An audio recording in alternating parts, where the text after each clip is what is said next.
ketika dipaksa, oh orang-orang dulu nggak apa-apa, biasanya kan gitu ya Mas Adi ya. Iya. Oh ya orang-orang dulu nggak apa-apa gitu ya. Kalau sekarang itu nggak boleh. Nah, orang-orang dulu dengan orang-orang sekarang apabila kita bandingkan terkait dengan makanannya aja sudah beda sekali ya.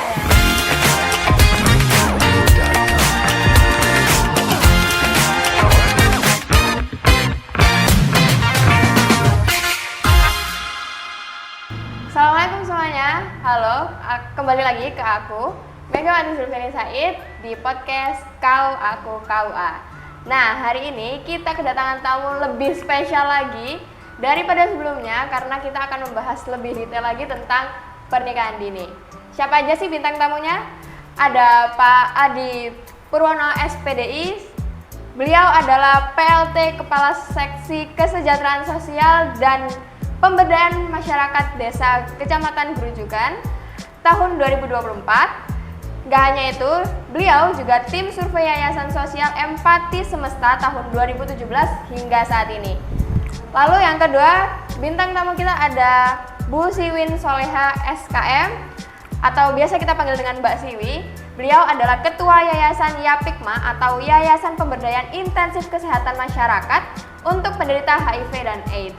Lalu ada Pak Abdul Basit Nasir atau Ustadz Basit. Beliau adalah penyuluh agama Islam Kecamatan Grujugan, tokoh masyarakat juga pemimpin Majelis Talim An-Nur. Nah, say hi dulu Bapak-bapak, Ibu-ibu. Hai. Assalamualaikum. Nah, hari ini kita akan membahas tentang pernikahan dini, yang dimana di Bondowoso ini khususnya banyak sekali kasus pernikahan dini. Kalau dari yang saya searching nih, tahun 2023 itu sekitar 500-an kasus pernikahan dini yang ada di Bondowoso yang sudah masuk ke pengadilan agama. Lalu alhamdulillahnya turun di tahun 2024 dengan total 202 pengajuan pernikahan dini yang masuk di pengadilan agama. Nah, meskipun sudah turun, tapi kita harus tetap gencar untuk melakukan kampanye untuk jangan nikah dini. Sepakat? Sepakat. Nah, pertanyaan pertama nih, langsung pertanyaan nggak apa-apa ya. Yang menjadi faktor pernikahan dini itu apa sih? Gitu. Mungkin bisa dari Pak Adi sebagai tokoh masyarakat dari pemerintahan. Baik, terima kasih. Assalamualaikum warahmatullahi wabarakatuh. Waalaikumsalam. Yang saya hormati Mbak Siwin, Ustadz Basit dan juga moderator. Langsung saja berbicara persoalan pernikahan dini, ya. Beberapa tahun yang lalu, tepatnya tahun 1974, itu dibuatlah semacam peraturan bahwasanya usia nikah dini itu masih 16 tahun. Ya. Kemudian di-upgrade lagi undang-undang, tepatnya nomor 16 tahun 2019 itu menjadi 19 tahun. Ya, itu oleh pemerintah demikian ya. Adapun beberapa faktor terkait dengan adanya pernikahan dini itu yang pertama ini kita studi kasus Mbak Siwin, kita studi kasus beberapa pakar pemerintah setelah survei di masing-masing daerah. Yang pertama adalah faktor ekonomi. Nah, faktor ekonomi ini rata-rata menjadi cikal bakal terjadinya pernikahan dini.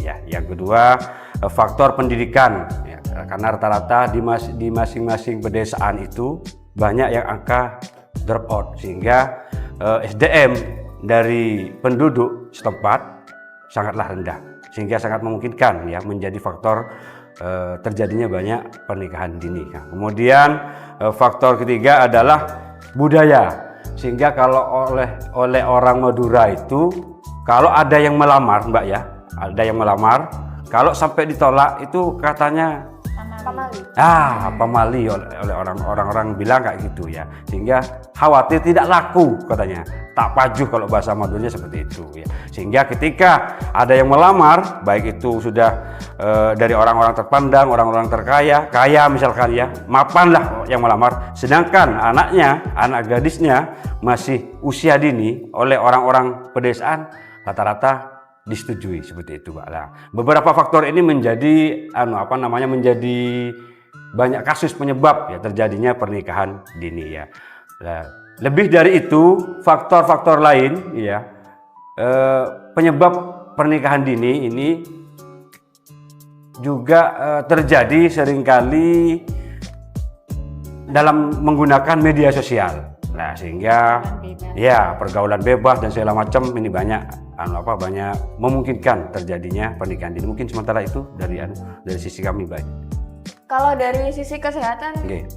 apa aja yang jadi faktor pernikahan dini terjadi? Kalau dari sisi kesehatan, apabila itu dilakukan dan anak-anak ini masih dalam usia sekolah ya, harusnya kan ini kan belum boleh nikah ya Pak Ustadz ya. Ketika umur ini belum nyampe di 20 tahunan, itu kan memang sebenarnya rahim ini belum bisa untuk dibuahi. Oh Iya. Dalam artian belum bisa itu seperti apa? Belum siap. Karena apa? Sistem reproduksinya belum terbentuk secara sempurna. Nah, ketika dipaksa, orang-orang dulu nggak apa-apa, biasanya kan gitu ya Mas Adi ya. Iya. Oh ya, orang-orang dulu nggak apa-apa gitu ya. Kalau sekarang itu nggak boleh. Nah, orang-orang dulu dengan orang-orang sekarang apabila kita bandingkan terkait dengan makanannya aja sudah beda sekali ya kan. Iya. Dulu kan nggak ada yang instan, yang chicken, yang apa. Mau makan ayam aja masih nunggu 1 tahun kemudian baru bisa besar ayamnya ya Mas Adi ya. Memelihara dulu gitu ya Pak Ustadz ya.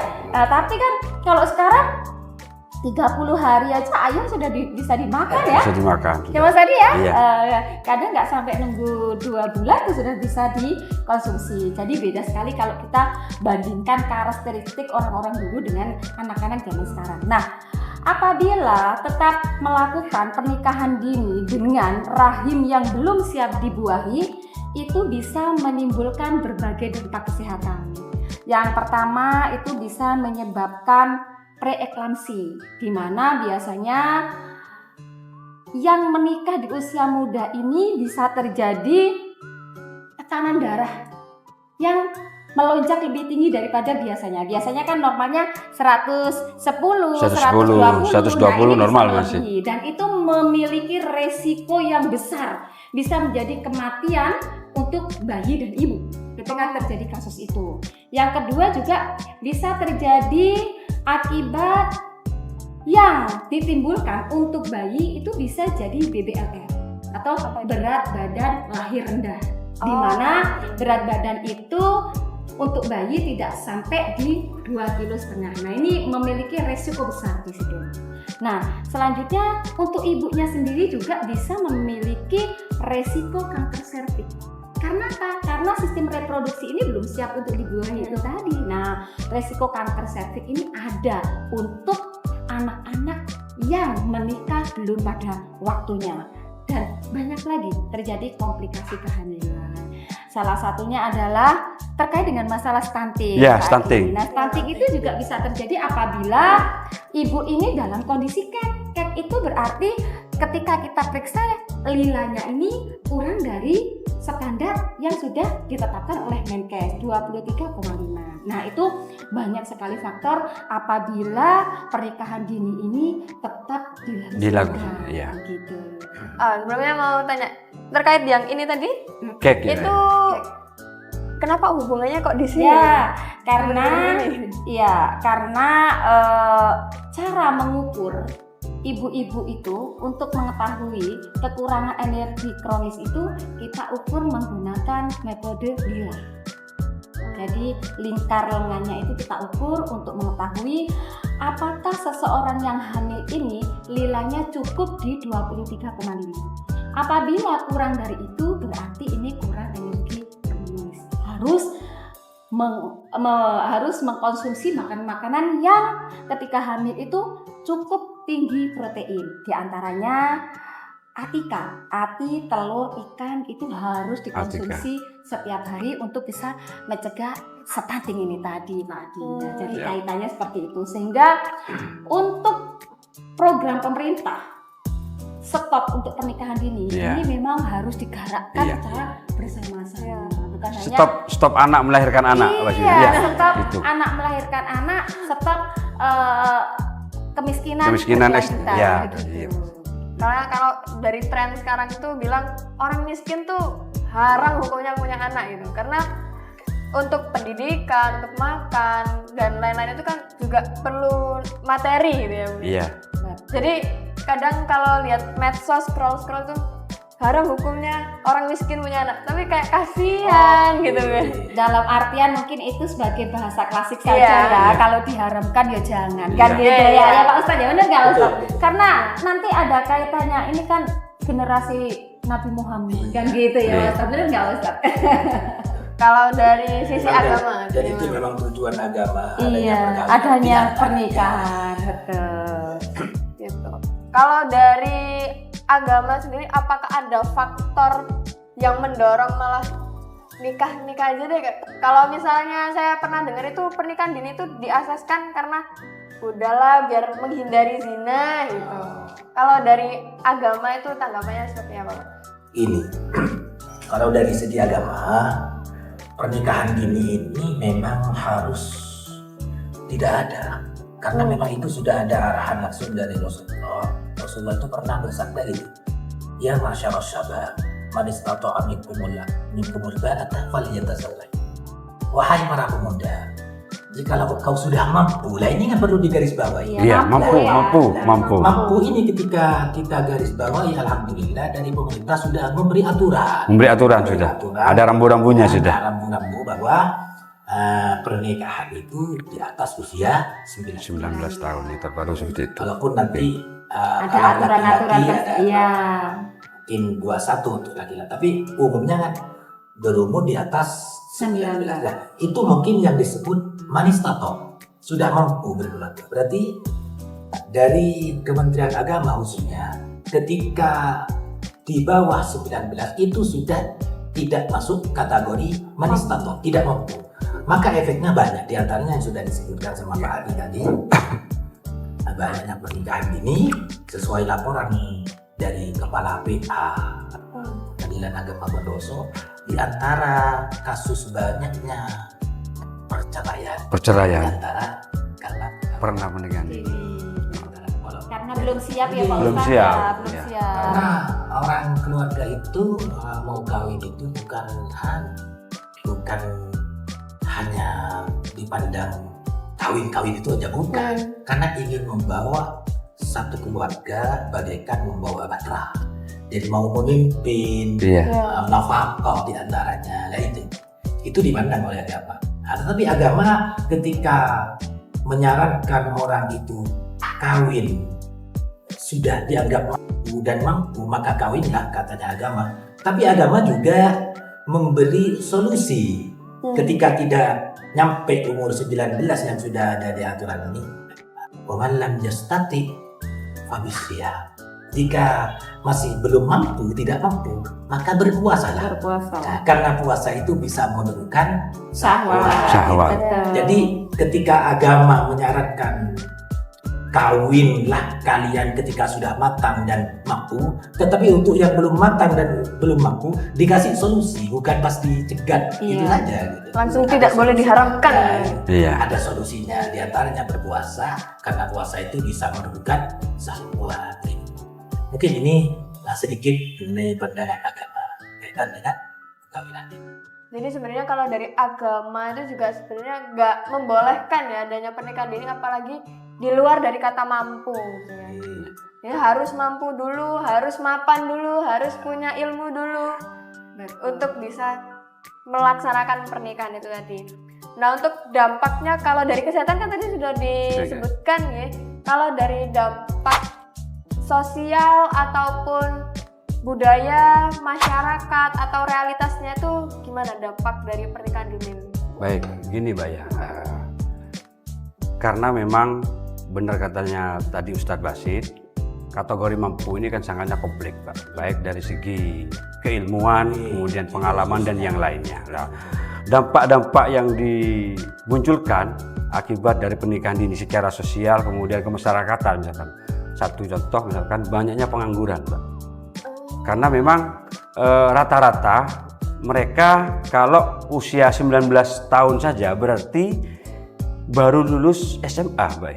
Baru lulus SMK, baru lulus 19 tahun ya, baru lulus ya. Belum saya rasa keilmuan untuk benar katanya tadi Ustadz Basit ya, apa namanya, untuk mengarungi bahtera kehidupan saya rasa masih sangat nol, Mbak. Karena pengalamannya di situ kurang, kasarannya boleh dibilang miskin konsep seperti itu ya. Miskin konsep. Kita belum miskin pengalaman dan yang lainnya, sehingga yang terjadi ketika banyak hal yang menjadi tanggung jawab ketika menikah akhirnya tidak terpenuhi. Kemudian karena itu tadi miskin konsep ya, untuk melamar pekerjaan mereka terbatas, lowongan pekerjaan juga terbatas, keilmuan terbatas, akhirnya jadilah pengangguran ya. Salah satunya itu ya. Selain pengangguran, kalau dari sosial apalagi misal kayak perceraian itu apakah jadi faktor pernikahan dini jadi faktor utama yang memperbesar banyaknya perceraian di Indonesia? Di antaranya seperti itu, Mbak ya. Karena kenapa? Karena satu itu tadi. Kalau tadi kita kasus yang banyak muncul, rata-rata selain dijodohkan ya oleh orang tua, karena faktor itu tadi, sumber daya manusia dari warga pedesaan rata-rata seperti itu. Kalau nolak lamaran katanya pemali kan gitu ya. Sehingga banyak itu. Lebih dari itu juga cinta lokasi. Rata-rata tingkatan pelajar misalkan. Mohon maaf sekali, banyak hamil di luar nikah misalkan. Ya kan? Yang terjadi seperti itu tingkat SMA ya kan. Akhirnya sepulang atau selulus dari SMA langsung dinikahkan. Karena sudah ya itu tadi, anggap oleh orang-orang bilang kecelakaan misalkan. Nah, kembali ke yang tadi, mereka juga masih konsepnya belum matang, ya pengalamannya belum matang. Akhirnya yang terjadi yaitu tadi, selain juga tidak punya pekerjaan, pengangguran, kemudian juga beban keluarga, akhirnya menjadi tidak harmonis. Dan itu menjadi pemicu dari pernikahan itu tidak akan langgeng dan terjadilah perceraian. Banyak yang seperti itu, Mbak. Rata-rata seperti itu. Di wilayah. Iya, di wilayah kita seperti itu yang terjadi. Kalau untuk kesehatan juga dampaknya di luar daripada yang saya sampaikan tadi. Iya. Bisa jadi depresi. Iya. Gangguan jiwa, gangguan psikis. Ini luar biasa untuk ibu-ibu. Kenapa? Karena melihat temennya, harusnya saya masih main. Iya, masih main. Gitu ya. Iya. Kok saya tuh harus sudah gendong anak gitu. Harusnya aku tuh masih bisa ke sana, ke sini. Kenapa kok aku harus begini sekarang? Harus ngurusin suami, Pak Ustadz, harus ngurusin anak. Mana juga penghasilan juga tidak terpenuhi, tidak ada yang mau dibuat bersenang-senang. Karena apa? Karena suami ini tadi belum dalam kondisi mapan tadi ya. Iya. Nah, kasus-kasus kayak gitu pada akhirnya menimbulkan depresi di usia muda. Nah, perceraian juga bisa berawal dari hal-hal yang demikian. Jadi mungkin nanti bisa kita sampaikan ke masyarakat luas melalui Pak Ustadz dengan porsinya, Pak Adi melalui bidang pemberdayaan di Kabupaten Bondowoso, juga sama-sama untuk saling mengingatkan. Ini Mbak, saya nyambung dari yang disampaikan Mbak Sewi. Sebetulnya ada dinas yang pengampu yang lebih lebih terjun ke terjun. Ini lebih kompeten di bidang ini, Dinsos P3 AKB. Ya makanya di Dinsos itu ada program yang namanya Stop Anak Melahirkan Anak itu tadi. Ya karena 19 tahun ke bawah ini masih tergolong usia anak. Benar katanya Mbak Siwin. Ini mestinya masih usia main ya Mbak Siwin ya. Usia senang-senang. Seperti itu. Anak seperti itu kan masih belum memikirkan. Ketika melahirkan, Mas, ada istilah anak melahirkan anak begitu ya.